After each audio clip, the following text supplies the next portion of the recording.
శబరి తన గురువు గారి ఆశ్రమానికి మతంగ ఋషి ఆశ్రమానికి వచ్చినప్పుడు 5 సంవత్సరాలు. వాళ్ళ గురువు గారు అన్నారు, రామ లక్ష్మణులు ఇద్దరు వస్తారు, వాళ్ళిద్దరికి నువ్వు సేవ చేసి తర్వాత వైకుంఠానికి రా, మేమందరం కూడా బయలుదేరుతున్నాం వైకుంఠానికి అన్నారు. సరే గురువు గారు అని ప్రణామం చేసింది శబరి.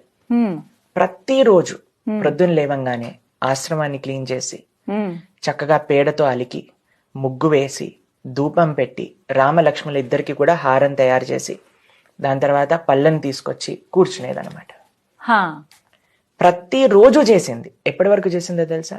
90 సంవత్సరాలు పైబడిన వయసులో రామలక్ష్మణులు ఇద్దరు వచ్చారు. అమ్మో.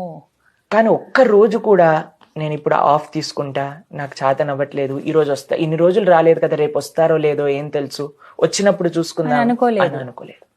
5 సంవత్సరాల నుంచి 90 సంవత్సరాలు దాటేంత వరకు అదే విధంగా సేవ చేసింది.